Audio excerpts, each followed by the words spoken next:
Mirrah Mayhem 1. Trance. April 19th, 2077. So, where are they shipping you off to? Asked Jessica. The person sitting across from her looked up at her. He took a second to respond, possibly debating whether or not to even answer. They're taking me to Borealis to investigate the night mists. There have been sightings of them since Siren Lazat destroyed the waking pit. She moved on to the person next to him. And you? He glanced to his left and looked back.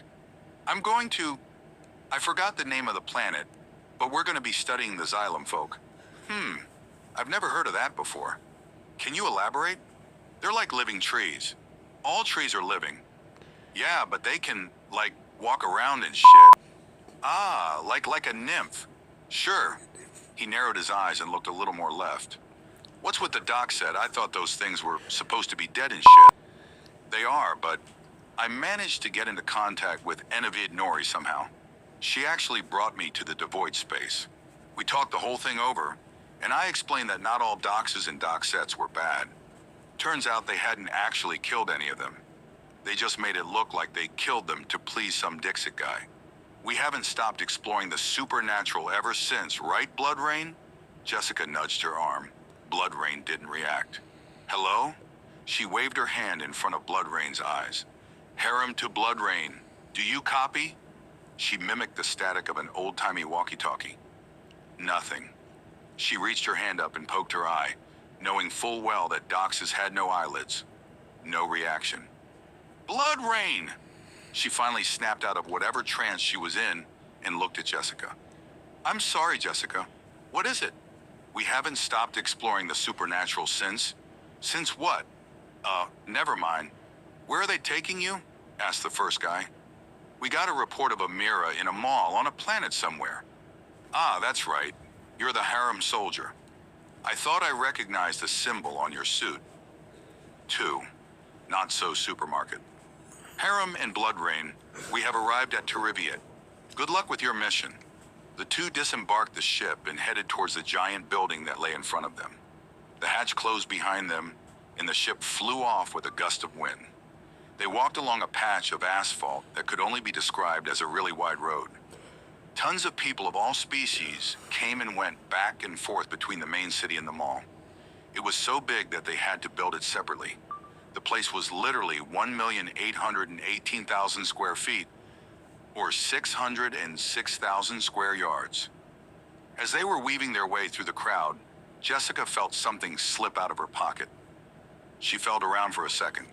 Her knife was missing. Who took my knife? No response. What was she expecting anyway? Oh yeah, sorry Harem, it was me. She examined the crowd. Nobody looked even remotely guilty. Okay, Blood Rain, new mission. Get a new knife to use until I can get another company-issued one, which will probably take another 6 months. Where are you gonna go? The not-so-supermarket? Ha ha ha ha, said a DP-1 model Dino puppet on someone's arm while they walked past. You didn't gain any aura from that, clanker. We're not robots, stupid, it shouted back. Wait, they really aren't robots? She asked Blood Rain. Of course not, dumbass, it yelled, somehow still hearing her. Rude. To be fair, you did incorrectly call him a clanker. As they came up to the very front door, they saw a big sign that said, "Enter at your own risk." People have been known to get lost in our sections. They stepped inside and were immediately overwhelmed by the sheer number of places, sites, and products. It wasn't just a mall owned and run by a single person. It was a marketplace of thousands of people trading and selling services and items. The diversity and sheer size of the place will not be something the storyteller will be willing to describe in full detail. Jessica walked up to one of the employees. Excuse me, I'm the harem soldier from the J&B Corporation. We received a report of a Mirrah and would like to know which mirror it's in. The guy who made the report is probably in there. He pointed to one of the rooms that were usually separate and private in a way. Thanks. There was a Zildus sitting in a chair in front of the door to enter, acting like a bouncer of some sort. Blood Rain, go see if you can find someone trading blades or knives. On it. Jessica approached the Zoldi at the front. Species? He grunted. Human. Why? This room is Zolde only. Only 0.5% of this planet's population are Zeoldes. You'd get a lot more business if you open it to all species. You guys don't get it. You never get it. You know, not all Zeoldes are comfortable with this whole clothing situation. Until travel to Australis is available again, well, we got to make do with what we got. 3. No trade policy. Blood Rain explored the first floor of the mall, looking for someone selling knives. She spotted a booth with a sign that read, 5 blades, 1 man. She approached the table he had set up. She noticed one of the knives was almost identical to Jessica's. It was nearly 1-to-1. Minus the Mirrah symbol, that is. How much for that one? She pointed at the one with the blue handle. $50. I'm not familiar with that currency. 50 Earth dollars. That better? I've never been to Earth. Let me see here. She lifted her hand up and formed a wallet made of flesh. She began searching through it. I think you made that out of the wrong part of the cow. The what? Never mind. She continued her search. I've got 42 zecals and 1 zot. If it don't convert, it ain't enough. Any objects you'd perhaps be interested in? No. What about Dachshund? Nope. Zoldi eyeballs? Why in the world would I want that? Or maybe, she leaned in to whisper, sex with a Dachshund. What? Hell nah. Do you think I'm down bad? Listen, I have a no-trade policy. I don't want any stupid items or collectibles. I need cold, hard cash. Fine. But I'll have you know you had a huge missed opportunity with the sex thing. People have found it quite enjoyable with Doxettes. Get your horny ass out of my booth. 4. Look away. Jessica and Blood Rain met each other back at the entrance. Any luck? No. It's Zeolde only. You. Nope. Jessica looked back at the guy in the chair. Wait, you have Zeolde DNA, right? Yes, why? Can't you mimic a Zeolde? Yes. But I'd have to endure mild discomfort. And I'd have to find a place to do it.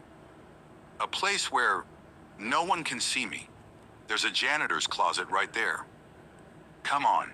Blood Rain followed her into the closet. Blood Rain lifted up her hand. Look away if you have a weak stomach. You've known me for so long, one would think you'd know that I've seen some things on our missions and was not fazed. I think I can handle this. All right then. Bloody tissue formed on her elbow and crawled up her arm and into her hand. It morphed into the eyes and larynx of a Zeolde. They looked like shiny blue marbles. She put the larynx part over her own and the eyeballs over her eyes. She then started copying its DNA. She shrank down with crackling bones. Skin and flesh grew in, and she finally took the form of a Zeolde. Somehow, clothes formed along with the mimicking process. She was wearing a hoodie and sweatpants. Where did the clothes come from? I haven't mimicked enough individuals to find out why the clothing magically appears. Whoa, you sound completely different. Of course I do. Did you not see me put the larynx in? I guess so. Time to sneak in to find our caller. 5. Theft. Welcome in, the guy said. She walked in. She refrained from looking at anyone for obvious reasons. Some of them remained clothed, but others didn't. She located the main guy's office of some sort. She recognized the name on the sign above the door. It was surely him. She walked inside the office. Hey, do you have time to... He was talking to someone else in there. Oh, hang on, I'll get to you in a minute. She came fully in and closed the door behind her. They wrapped up their conversation and the other guy left. No, now, what are you here for? She ripped out the eyes and larynx and transformed back into her Doxet self. He stumbled back into the desk in horror. I'm glad that that's over. Now, where is the Mirrah that you reported? And don't say you don't know where it is or that you didn't report. We have records, we have locations, we have times, and we have names. These missions cost money. Prank calls will not be tolerated. Where is it? It's in the first bathroom you see when you get off the escalator. Just please don't hurt me. Of course not. I like having my job after all. I was never planning on doing anything malicious. She was about to turn around when she noticed a familiar knife on the desk. Mirrah symbol and all. Where did you get that knife? She narrowed her eyes suspiciously. Some guy came in and traded it for my... Man, did I forget it already? he asked himself. Do you know what that symbol engraved on it represents? The hourglass? Isn't it just time? That's the Mirrah symbol. It represents reflection. It's only found on J&B issued equipment. Someone took Jessica's knife earlier. That can only mean I'm going to need to take that back. But I gave my... Dang, I really can't remember what I gave him, can I? What can I trade for it? I'm not sure. Then she got an idea. A dumb idea, yet an idea nonetheless. She leaned closer to whisper. Have you considered sex with a doxet? He raised his eyebrows, then lowered them again. He opened his mouth as if he were about to speak, but closed it shortly after. He looked her down and up. He glanced at the door. He almost smirked. He stopped himself for a bit until he couldn't control it. Lock the door, he said now with a full-on grin on his face. 6. Lying through your teeth. So how'd you get it back from him? Oh, I just asked him politely for it, and he complied. Nah. What do you mean? Stop the cap. You were in there for an hour at least. You're not gonna look me in the eye and tell me that all you did was ask him politely? I don't know what you're talking about. Blood Rain looked up at the extremely high-up ceiling and crossed her arms. Jessica chuckled. You are straight up lying through your teeth. It doesn't matter. We're at the bathroom where the haunted mirror is located. They entered the bathroom. Nobody was in there. Jessica used the blood from the bits of flesh on Blood Rain to paint the Mirrah symbol on the mirror. Blood Rain shut off the light so they could enter into the mirror dimension. Jessica climbed in first. Blood Rain followed. 4 seconds passed and the lights turned on. Wait, what's going on? Why are the lights on? A janitor had walked in to clean the place. Take a guess what he started on first. The mirror. The symbol was sprayed and wiped off. Their exit was gone. With no way to leave, there was no purpose in trying to defeat the Mirrah. They can't do it from the other side. The chances of someone putting another symbol on the mirror and turning off the lights were practically zero. They were forever trapped in the reflections of the mirror dimension. Mirrah Mayhem by Sib0i, DINO&CreepY.